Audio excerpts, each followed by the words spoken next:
Well, it was a day of disappointment for Team India on the third day of the World Test Championship final, as after a sudden batting collapse, the bowlers were unable to leave a major impact against the New Zealand batsmen.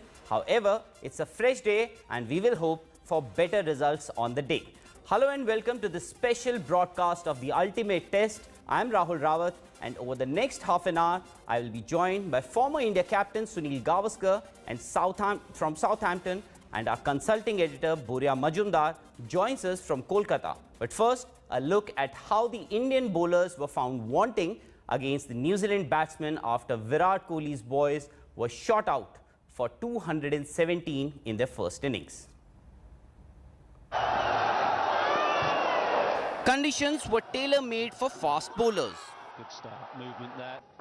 What India needed was an early breakthrough, but that didn't happen.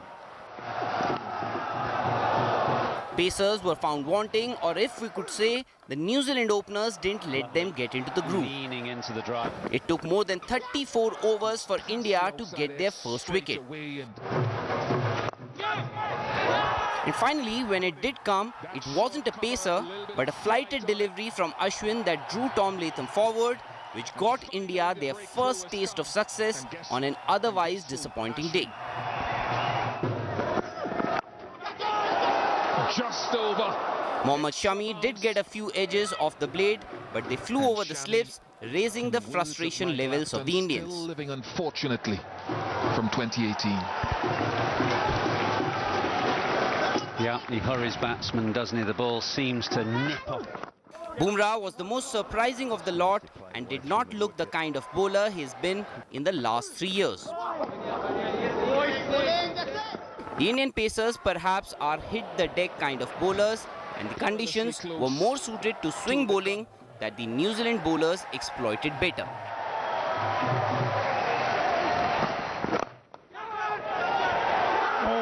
Ishant Sharma did get Devin Conway at the fag end of the day, but not before the left-hander had scored yet another half-century.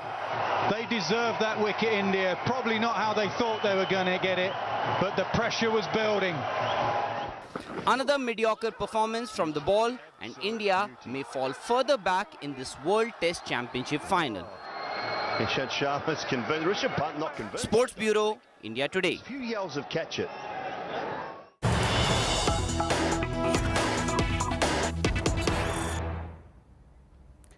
Well, we still have about 28 to 29 minutes before the scheduled start, but we have a breaking news coming in that we are going to have a delayed start in Southampton because of the rain, and it could possibly be a washout as far as day 4 of this World Test Championship final is concerned.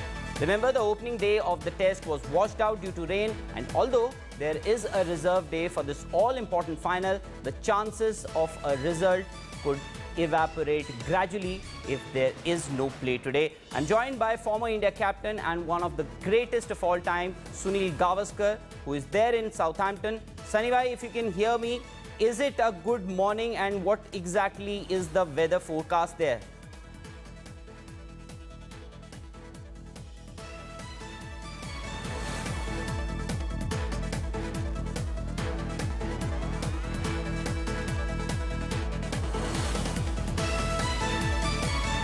And the chances of play today are very bleak because of the rains. In fact, since last night, it's been raining. Sunny bhai, if you can hear me, what is the weather forecast in Southampton? Are we going to have any play today? Because apparently it's been raining and the ground is covered. Players are not out, and the stands, I'm afraid, are also vacant. Well, as you can see behind me, it's a little overcast, and there's just a little drop of rain here and there. Nothing very heavy at the moment. But the pitch is covered. The area around it is covered just a little bit. So we're just waiting for, in this situation, of course, the game doesn't start because even if there's a drop of rain, the umpires don't start the game, don't restart the game. So clearly, we'll have to wait till that rain stops. So, Sunny bhai, can we expect any play today? Because if it is a washout, we are actually looking at a possible draw, and the trophy might have to be shared between Virat Kohli and Kane Williamson. Well, the weather prediction is not good for today. That it's going to be raining the whole day today. It's going to be overcast the whole day today. There's a bit of chill in the air as well. So clearly, it's difficult to say at the moment. We're just kind of hoping that sometimes there's a big stiff wind that comes through, and that takes the rain clouds away. And if that happens, then we might be able to get some play. But at the moment, it looks just a little bit dodgy. Boria, this is exactly what we didn't want, the fans around didn't want. Two of the best sides, two of the best test sides were playing this World Test Championship final, and the contest was pretty intriguing, but this is exactly what none of us wanted. True, and in fact, I was just checking the weather forecast hour by hour, and like yesterday, you and I said on air at 11:30 on our show, it doesn't look likely. I mean, if play does happen, Mr. Gavaskar, Sunny was slightly optimistic there that if there's a wind and the rain clouds go away. If you see the Met.gov UK site for Southampton, if you see any site, if you see the government site, it says 80%, 90% chance of rain, Rahul, till about 4 o'clock in the afternoon. Thereafter, it becomes 30-40% maybe for a couple of hours. But will the outfield be ready? Will the groundsmen be able to get the match started immediately? These are important questions and considerations. Tomorrow and day after, by the way, looks very good. I mean, full days of play expected. But will we have a result in 2 days?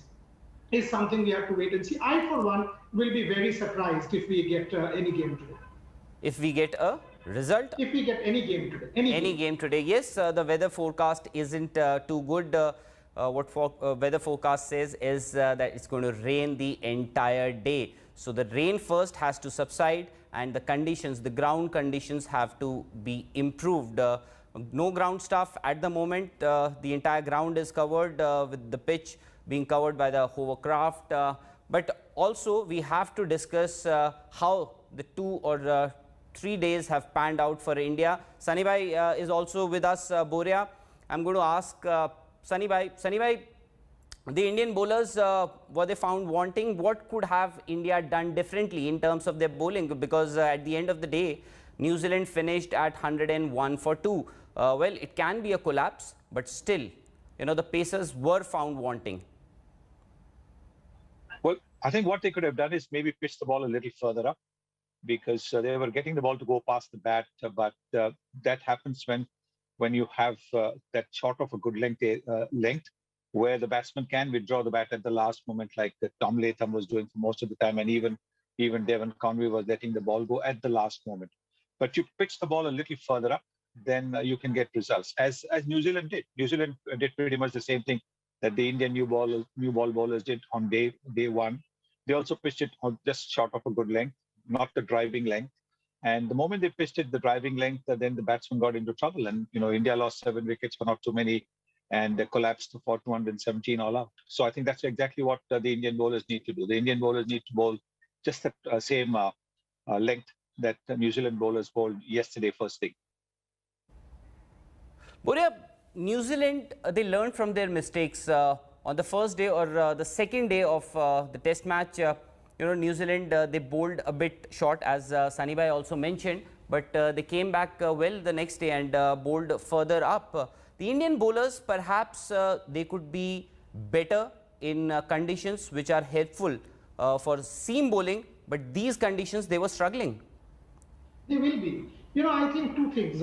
One is India did not play test match cricket for a while. So the last we played against was England. It takes a bit of time. Yes, you simulated it. It takes a bit of time for the bowlers to get into groove, find test match lengths. You've simulated, you've practiced, but when in a match situation, just that little bit of time it takes for somebody like a Jasprit Bumrah. In that second spell or the third spell against Kane Williamson, he was getting into groove. You and I discussed this on our show last night. And then just that second spell, third spell, if you see the first spell, 4 overs, not that impressive. Ishant was slightly wider. He was not making the batsman play. Conway was leaving it. Also 33 balls he left. So I think they were getting the lengths right.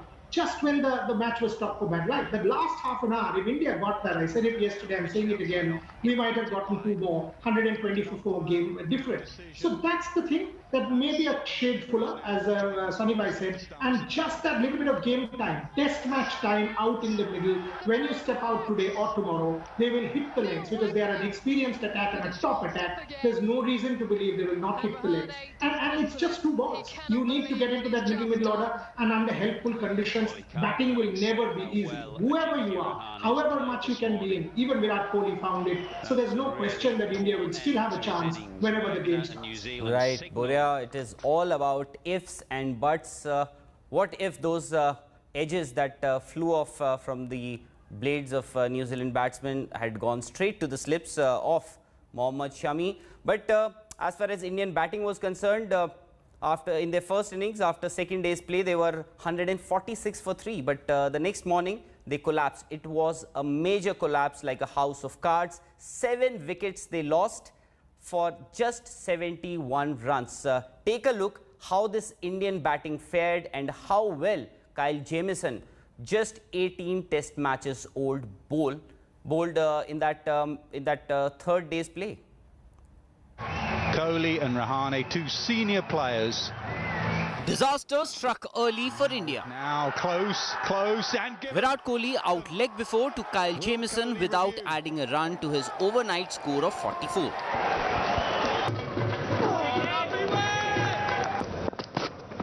Rishabh Pant was patient enough to start with and took 20 deliveries to get off the mark before he got a little too greedy and chased one way outside his off stump. Jamieson once again the beneficiary. This was outside the off stump. Rahane looked even better than day 2 but fell to a well laid out plan by Neil Wagner, who got the Indian vice captain off a short ball, 1 short of the 50-run mark. The short stuff again. India were now 182 for 6, and with the ball doing quite a lot, Ashwin decided that attack was the best form of defence. Will go for 4, slow outfield or not. That approach fetched him 22 runs, but then it also brought his downfall. There you go, perfect. Absolutely perfect. Jamieson got 2 in 2 to complete his 5-wicket haul before the Indian innings folded up for 217, which meant they could add just 70 runs on the day for the loss of 7 wickets. A very good New Zealand crowd that is in. So anyway, 7 wickets for 71 runs. How do you explain that? New Zealand bowlers, they bowled well, or the Indian bowlers, or the rather Indian batsmen didn't bat that well, or was it a combination of both? Well, I think it was a good bowling, really. I mean, the ball that got Virat Kohli out put him in two minds, because the previous day he was right forward. But that particular delivery, if you can see, he wasn't quite forward. That sort of caught him in the crease, as they say. And that's how he was strapped leg before. And when you lose your best batsman, then I think the others will obviously find it that much more difficult. So that's exactly what happened. I think New Zealand really bowled well. So I would say that credit to New Zealand bowlers rather than pointing a finger at the Indian batsmen. So Sunny Bhai, preparation, they were there in England ahead of the Indian team. In fact, they played those 2 test matches also. They dominated the first test against England and then went on to win that second test. See, Kookaburra is pretty different from the Duke's ball that is used in England, while SG ball is considered pretty close to the Duke's ball that is used in England. So, New Zealand perhaps were better prepared?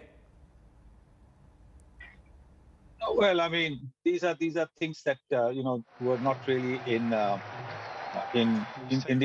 Indian cricket's hands, because they were committed to play the IPL till the end of May, and so clearly I think it was not in Indian cricket's hands to be able to do anything about it. The 2 tests against New Zealand were also pretty much a last-minute addition by the England and the New Zealand Cricket Board, so it wasn't as if it was part of the test schedule, international test schedule.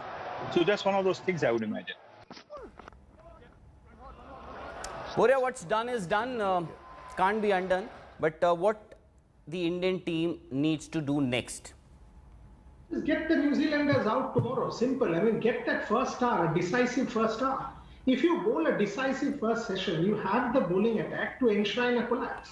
And if you are able to do that, I mean, 2 days, we have seen test matches fold up in 3.5, 4 days now. You're talking about 200 over days. You're talking about 98 overs tomorrow, 100 overs, so 200 overs. In 200 overs, you still expect something to happen. If you've got two super bowling attacks, if India is able to contain New Zealand to 217 or maybe a little bit more, such kind of 10, 20, 30, 40 run lead is insignificant. And then throw them a challenge on the last day. Last day, Southampton, difficult conditions to bat on, World Test Championship.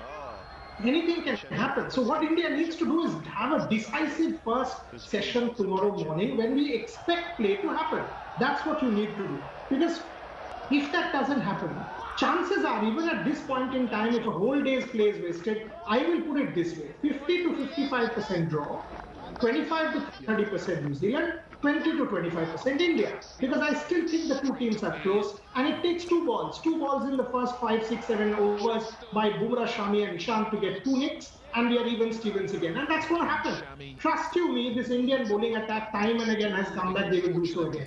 They are into a middle order with 2 new batters. Williamson wasn't good against Bumrah. Ross Taylor just come out. New batters will find it difficult. So that's what India needs to do. But even then, chances are, as you rightly said, chances for a draw gets much, much more heightened if the whole day is washed out.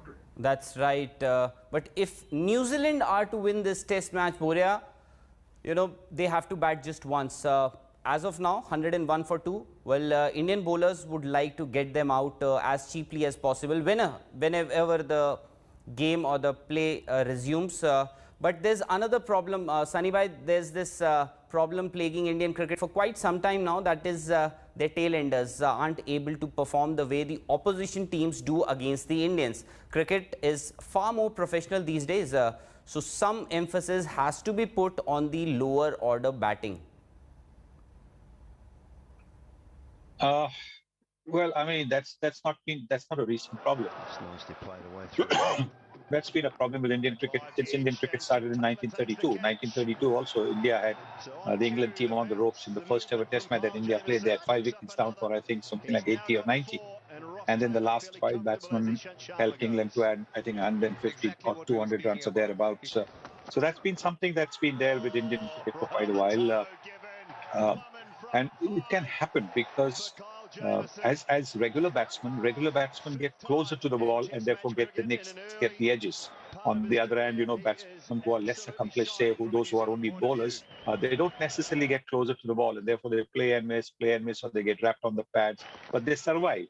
And if they have a regular batsman at the other end, then that regular batsman keeps scoring runs and adding, valuable runs to the opposition total. So that's what's been happening. And that is what has, pushed Indian cricket from taking dismissing the last 4 batsmen. But I think in recent times, if you see, we've been bowling really well. We've been knocking the opposition out pretty quickly, the tail pretty quickly. So I think it was just one of those days when we weren't able to hang in there. But our batsmen also, I mean, just with Bumrah making a very good effort to hang in there. There is, I know he didn't score runs yesterday. Even Ishant Sharma puts in long hours in the nets as a batsman, trying to get better as a batsman. So you can't blame the Indians. The Indians are trying. These conditions are very, very difficult to bat on.